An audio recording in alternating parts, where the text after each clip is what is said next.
Merhabalar, kanalıma hoş geldiniz. Bugün sizlerle birlikte yine çok güzel bir akşam yemeği menüsü hazırlayacağız. Benim misafirim vardı. Hazırlık yaparken sizlerle de paylaşmak istedim. Misafirlerimin sevdiği yiyecekleri hazırladım. İlk olarak çorba ile başlayalım. Domates çorbası yapacağım. Tencerenin içerisine biraz sıvı yağ alıyorum. 1 yemek kaşığı tereyağı ekliyorum. Ve altını açıyorum. Tereyağı eridikten sonra üzerine 1 yemek kaşığı un ekleyeceğim. Unu kavuruyorum.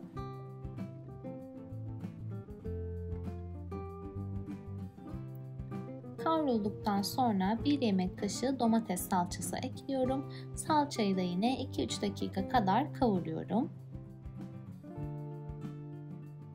Domates sos ekliyorum. Elinizde domates sos yoksa 4-5 tane domatesi rondodan çekerek de yapabilirsiniz. 1 litre sıcak su ekliyorum. Tekrardan karıştırıyorum. Kapağını kapatıp 10 dakika kaynamaya bırakıyorum. Kaynadıktan sonra üzerine 1 tatlı kaşığı tuz, 1 çay bardağı da süt ekliyorum. Ve blenderdan geçiriyorum ki iyice pürüzsüz olsun diye. Kıvamı bu şekilde oluyor. Gerçekten çok lezzetli. Kaşar peyniriyle servis yapmanızı tavsiye ederim.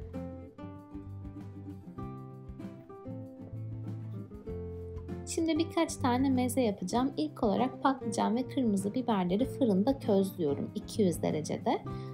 Daha iyi pişsinler diye patlıcanları bıçakla biraz deliyorum.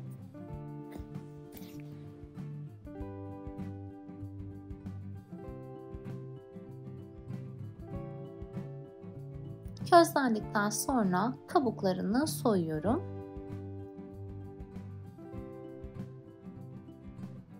Çok sıcak olduğu için eldiven taktım.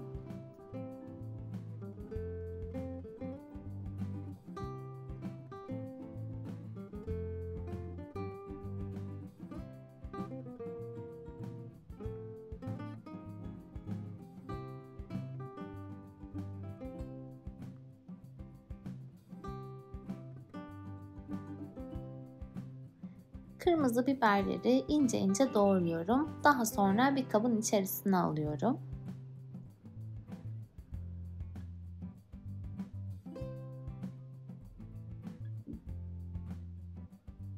Üzerine 3 yemek kaşığı kadar süzme yoğurt ekledim.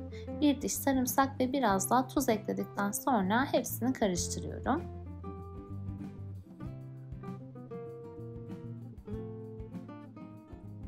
Ve servis tabağına alıyorum.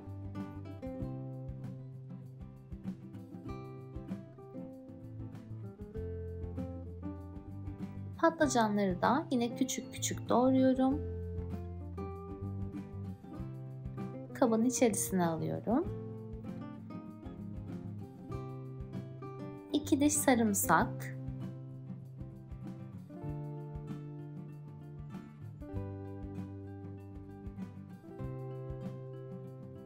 Bolca süzme yoğurt, yarım limonun suyu, 3-4 yemek kaşığı kadar tahin, biraz da tuz ekleyip hepsini karıştırıyorum. Bu mütebbel mezesi benim yine en çok sevdiğim mezelerden bir tanesi.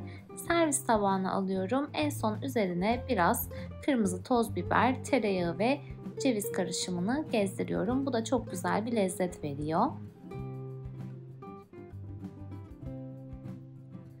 Havuç tarator yapacağım. 5 tane havuç var. Kabuklarını soydum. Rendeledim. Üzerine biraz sıvı yağ gezdiriyorum.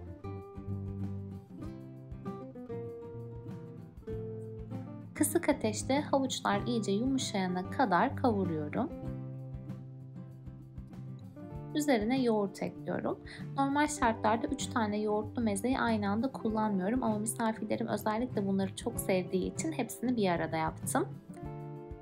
Tuz ve sarımsak ekledikten sonra karıştırıyorum. Daha sonra servis tabağına alıyorum.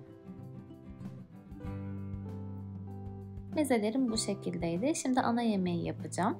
Düdüklü tencerenin içerisine biraz sıvı yağ koydum. İyice kızdırdıktan sonra kuşbaşı doğranmış dana etlerini ekledim.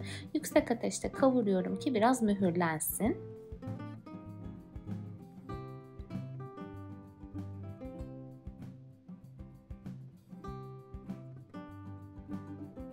Kavrulduktan sonra kapağını kapatıyorum. 25 dakika kadar haşlanmaya bırakıyorum.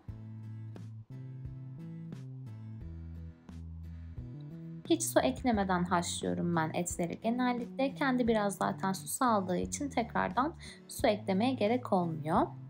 Şimdi saç tavamın içerisine 1 tane soğan, 3-4 tane biber, 2 tane de kapya biber ekliyorum. Biraz da sıvı yağ koyuyorum. Sebzeler iyice yumuşayana kadar kavuruyorum. Bu kıvama geldikten sonra etleri direkt suyuyla birlikte içine alıyorum ve tekrardan kavuruyorum.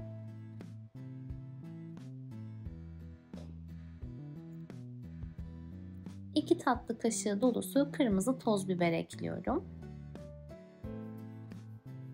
1 tane kabukları soyulmuş ve küçük doğranmış domatesi de ekledikten sonra tekrardan karıştırıyorum. Tuz ve baharat olarak sadece karabiber ekliyorum. Siz isterseniz farklı baharatlar da ekleyebilirsiniz. Kapağını kapatıp 5 dakika boyunca bu şekilde pişmeye bırakıyorum. Son hali böyle. Çok lezzetli oluyor. Etler de lokum gibi pişiyor. Bunun yanında patates püresi yaptım. Püreyi bu kez blenderdan çektim. Bu şekilde kıvamı çok daha güzel oluyor. Bir de klasik bir pirinç pilavı yaptım. Size de alternatif olarak bir öneri olsun. Tatlı olarak acelem olduğu için ıslak kek yaptım. Okuldan gelmiştim. Çok fazla vaktim yoktu açıkçası. O yüzden ıslak kek yaptım. Kanalda ıslak kek tarifim detaylı olarak var. Buraya bir yere linkini ekleyeceğim. Oradan izlemek isterseniz detaylı izleyebilirsiniz. Ben bugün sadece ıslak keki sunum önerisiyle size göstereceğim. Bu şekilde dilimleyip tabaklara koydum. Daha sonra kenarlarına çilek ve böğürtlen ekledim. Buzlukta kalmış ganaş kremam vardı. Onu çıkarttım. Kenarlarını bu şekilde sıktım. En son vanilyalı dondurma ve fıstık ekleyerek servis yaptım. Gerçekten çok lezzetli oldu. Hem görüntüsü çok şık hem de tadı çok lezzetliydi. Size de bu şekilde servis yapmanızı tavsiye ederim. Masamın bitmiş hali de bu şekilde. Umarım sizin de hoşunuza gider, beğenirsiniz. Videoyu beğendiyseniz beğen butonuna tıklamayı, kanalıma abone olmayı ve aşağıya yorum bırakmayı unutmayın lütfen. Bir sonraki videoda görüşmek üzere. Şimdilik hoşça kalın.